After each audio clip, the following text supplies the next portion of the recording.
Hi అండి, అందరూ ఎలా ఉన్నారు? ఈరోజు వీడియోలో ఒక సీక్రెట్ మసాలా పేస్ట్ వేసి బొంబాయి రవ్వ ఉప్మా చేశానండి. చాలా కొత్తగా డిఫరెంట్ ఫ్లేవర్తో చాలా బాగుంటుంది. ఇప్పుడు ఇది ఎలా చేయాలో చూసేద్దాం.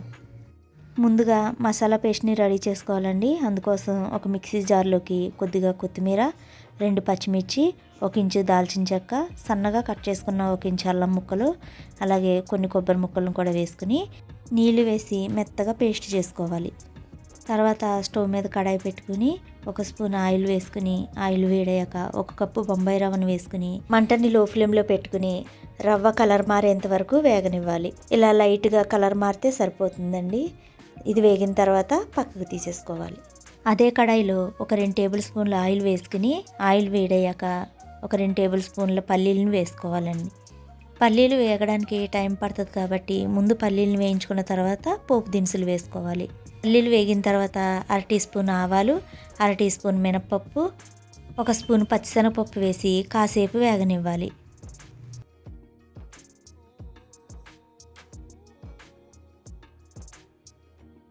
పోపు వేగిన తర్వాత జీడిపప్పు పలుకులను వేసుకోవాలండి. అవి కూడా కొంచెం సేపు వేగితే సరిపోతుంది.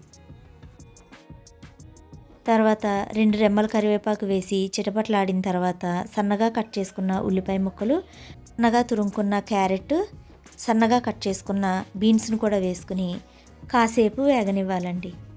వీటితో పాటు మనకు నచ్చిన ఏ కూరగాయలైనా వేసుకుని చేసుకోవచ్చండి, చాలా బాగుంటుంది. ఇప్పుడు మూత పెట్టి కాసేపు మగ్గనివ్వాలి.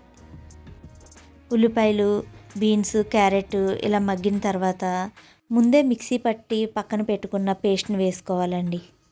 పేస్ట్ వేసుకున్నాక పచ్చివాసన పోయేంత వరకు బాగా వేగనివ్వాలి. ఎందుకంటే అన్ని పచ్చివే వేసి మిక్సీ పట్టాను కాబట్టి కొంచెం సేపు వేగడానికి టైం పడుతుంది. ఇదిగోండి, ఇలా నీరంతా ఎగిరిపోయి పొడి పొడిలాడుతున్నప్పుడు 3 కప్పుల నీళ్ళను వేసుకోవాలండి. నేను 1 కప్పు బొంబాయి రవ్వ తీసుకున్నాను, అందుకని 3 కప్పులు నీళ్ళు వేసుకోవాలి.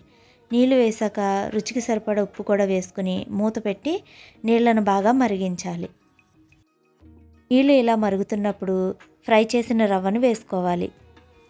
రవ్వ వేసేటప్పుడు గరిటెతో ఏమీ తిప్పవసరం లేదండి, ఎందుకంటే ఫ్రై చేసుకున్నాం కాబట్టి. అదే ఫ్రై చేసుకోకపోతే స్పూన్తో తిప్పుకుంటూ వేయాలండి, లేదంటే గడ్డలు కట్టేస్తుంది కదా ఉప్మా రవ్వ. అందుకోసం ఉప్మాని మనం ఎన్ని రకాలుగా చేసుకున్నా ముందు ఉప్మా రవ్వని ఫ్రై చేసుకుంటే టేస్ట్ చాలా బాగుంటుందండి. అలాగే చల్లారిపోయినా కూడా ముద్ద అవ్వకుండా ఉంటుంది.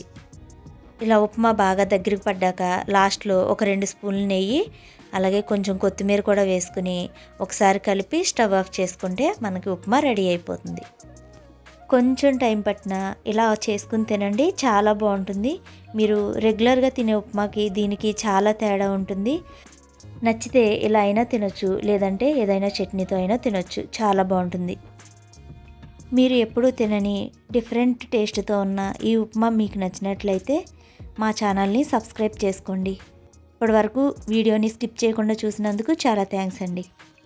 ఇలాంటి వీడియోస్ కోసం మా ఛానల్ని లైక్ చేయండి, షేర్ చేయండి, ఇంకా అలాగే సబ్స్క్రైబ్ చేసుకోండి ప్లీజ్.